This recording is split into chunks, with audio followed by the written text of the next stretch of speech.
नमस्कार दोस्तों, मैं बिहारी बाबू हेमराज। और जैसे दोस्तों आज मैं आया हूँ और एक स्टूडियो में जिसका नाम है त्रिकाल रिकॉर्डिंग स्टूडियो, जो यहाँ पर देखिए इनके ऑनर हैं रवि जी। और आपको बिहारी बाबू चैनल में आपका स्वागत है। बहुत बहुत धन्यवाद भैया। और यहाँ पर मैं आपको बता दूं कि जो यहाँ पर सबसे पहले जो हमारे कैमरामैन है वो लोकेशन यहाँ का दिखा दीजिए कि क्या क्या है क्या क्या नहीं। उसके बाद मैं फिर आपसे मैं बात करूँगा।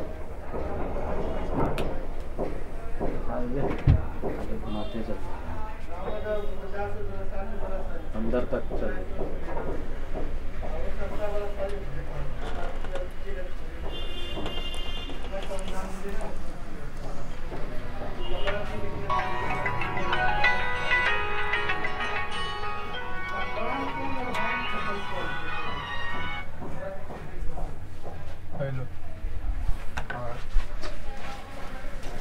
तो दोस्तों मैंने आपको यहाँ का सारा चीज़ मैं आपको बताऊंगा धीरे धीरे करके, और स्टेप बाय स्टेप मैं बताऊंगा।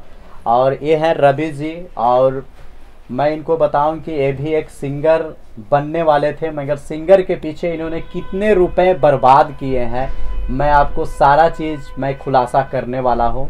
और पर अब ये खुद का इनका स्टूडियो है त्रिकाल रिकॉर्डिंग स्टूडियो, जो औरंगाबाद में है। कहाँ पर है सारा नीचे मैं डिस्क्रिप्शन में मैं लिख दूंगा डिटेल से, और इनका कॉन्टेक्ट नंबर भी। और जैसे कि मैं आपको बता दूं, ऐसे औरंगाबाद में धर्मशाला रोड है, जो दुर्गा जी का मंदिर है उसके ठीक ऑपोजिट में ही है थोड़ा सा। और जो ये भवन का नाम है, क्या नाम है? Lakshmi guest house. Lakshmi guest house है, उसके अंदर है दोस्तों। तो यहाँ पर आ जाइएगा और इनका स्टूडियो आप देख लीजिएगा। तो चलिए हम आपको विस्तार से सारा चीज़ मैं आपको बता रहा हूँ।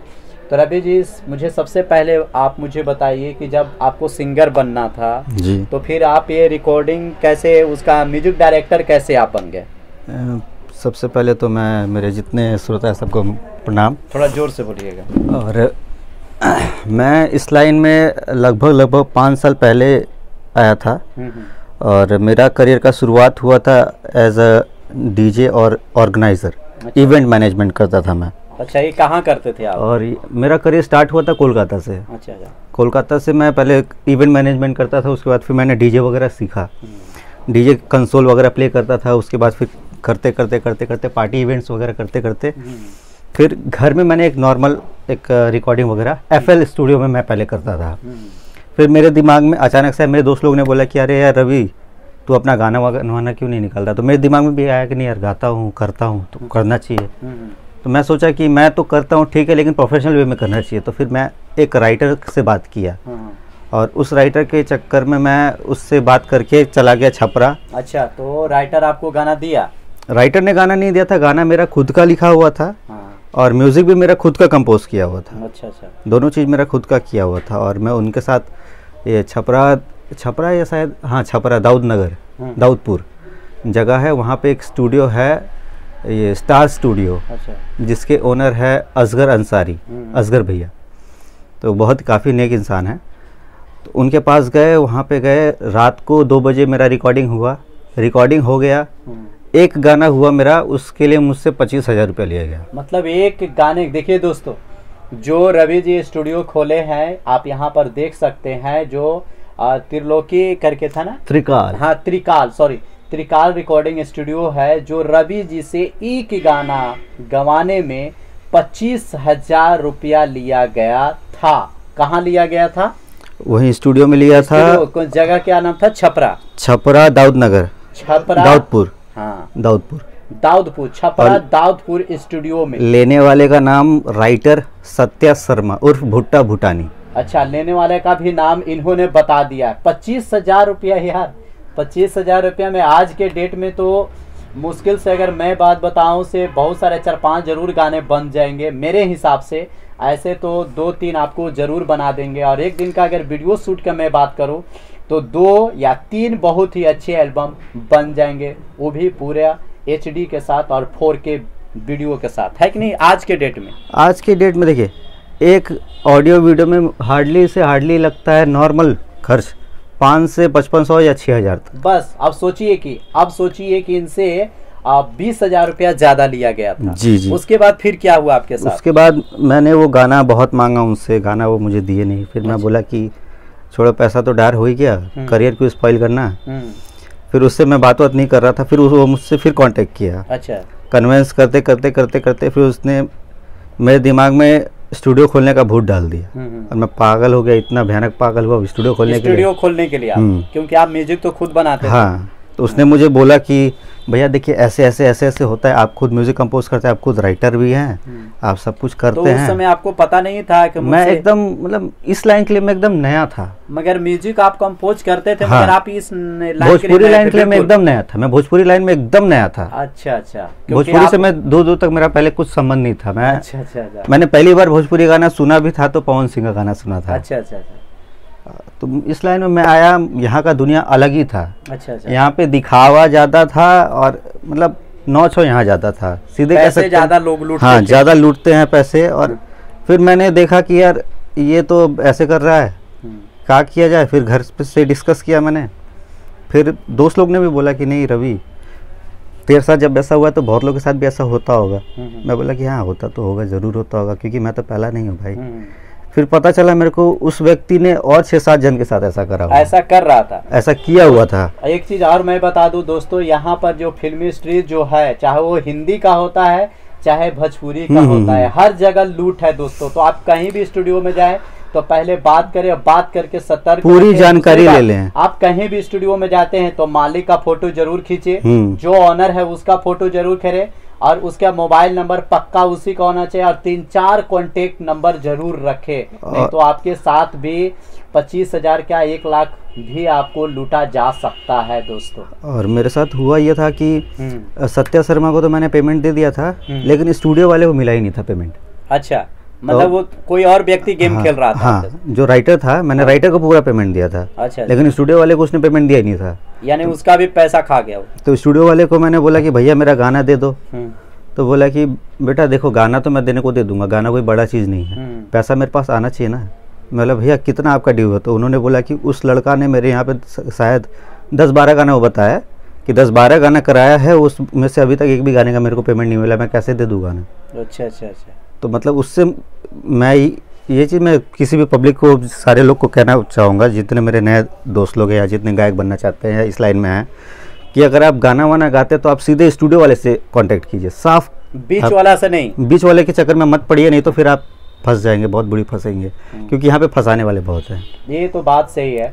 उसके बाद फिर अगला आपका कदम फिर क्या हुआ? आपका एक बनारस में भी स्टूडियो है ना? बनारस में फिर क्या मैं नाम गया। है स्टूडियो का नाम जो आपका खुद का है वो? हाँ, मेरा खुद का है। बनारस में चांदपुर चौराहा कलेक्टिव फार्म में रामविलास हॉस्पिटल के पीछे। अच्छा, वहाँ क्या नाम है स्टूडियो का नाम? यूनिक बीट्स स्टूडियो के नाम से। वहाँ भी कुछ आपके साथ हादसा हुआ? वहाँ पे मैंने स्टूडियो खोला, वहाँ पे स्टूडियो खोलने के बाद सब कुछ बढ़िया चल रहा था।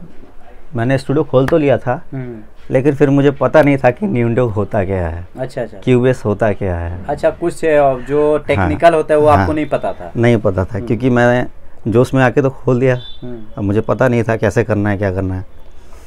मैं गया बहुत लोग के पास कि मुझे सीखना है।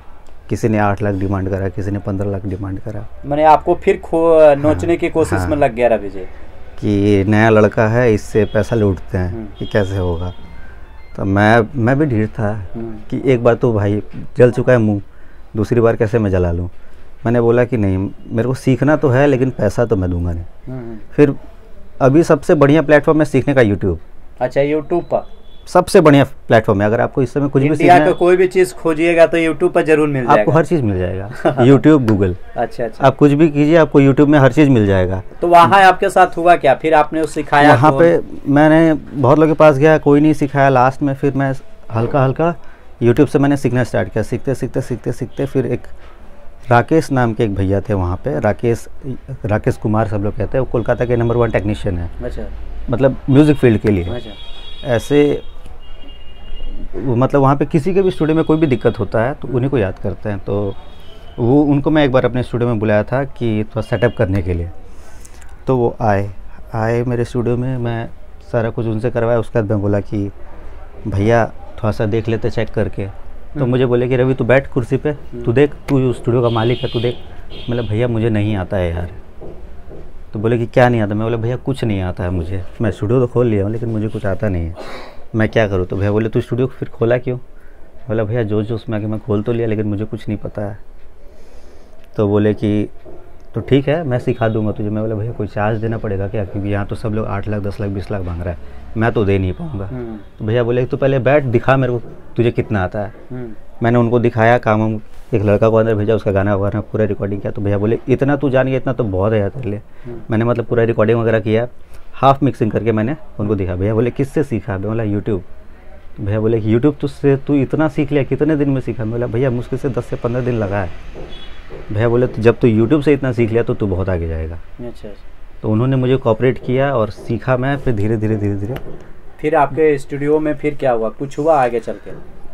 उसके बाद फिर ग्रो करते करते स्टूडियो काफ़ी अच्छा मेरा रन करने लगा था। फिर बीच में वही जिसने चोरी मतलब जो पैसा जो मेरा लिया था सत्या शर्मा, उसी के थ्रू एक लड़का मेरे स्टूडियो में आया था।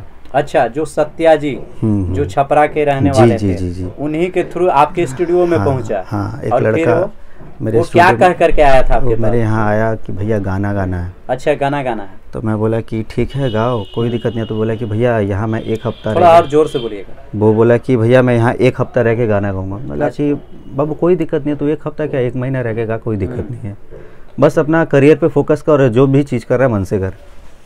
हुआ ये कि गाना वाना तो हो गया।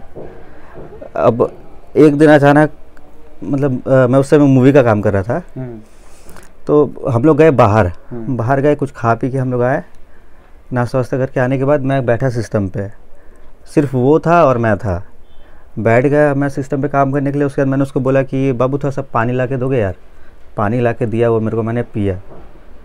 उसके बाद मुश्किल से 5 मिनट भी नहीं लगा होगा, मैं बेहोश हो गया। फिर मेरा नींद खुला। अच्छा, अगले आप दिन बेहोश हो गए?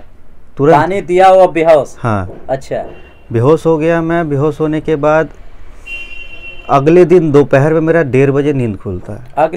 अगले दिन तब तक स्टूडियो का सारा सामान गायब था। अरे वाह अरे वाह, इतना बड़ा फ्रॉड भोजपुरी लाइन में होता है दोस्त, आप देख लीजिए, रवि जी से पूछ लीजिए। ठीक है। हाँ। उसके बाद मैं तो पूरा एकदम पागल हो गया था कि क्या करूं। मैंने तुरंत पहले जो मेरे स्टूडियो के जो मतलब रूम के जो मालिक थे, गुप्ता जी, वो वकील साहब थे। अच्छा। तो उनको मैंने बोला, तो बोले कि बेटा ऐसा करो, तुम पहले तुरंत जाके FIR करो। FIR वगैरह क्या करने, FIR भी दर्ज नहीं ले रहे थे। अच्छा।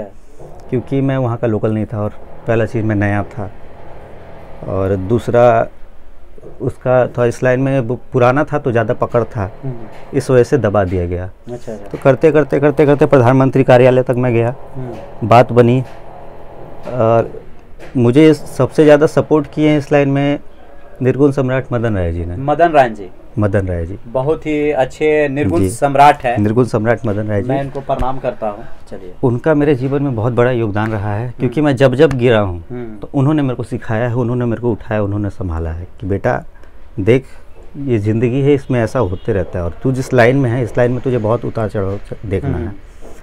तो करते करते फिर मेरे पास तो कुछ था नहीं, सब खत्म हो गया था। फिर मुझे 0 से स्टार्ट करना था। स्टूडियो के होते हुए भी मैं दिल्ली गया, दिल्ली जाके मैंने काम करा, काम करके मैंने फिर से सारा अपना सेटअप तैयार करा। क्या चीज़ का काम किया आप? किसी कंपनी वगैरह इस में? गार्ड का काम करा। अच्छा, गार्ड का काम आपने किया? गार्ड का मैंने काम किया। देखिए क्या सच्चाई है दोस्त, दर्द भरा कहानी है। और उसके बाद फिर आप स्टूडियो ओपनिंग किए? हाँ। कहाँ खोले? मैंने स्टूडियो, देखिए स्टूडियो मेरे लिए सिर्फ स्टूडियो नहीं है, मेरे लिए ये मेरा मान स्वाभिमान हो गया है। अच्छा।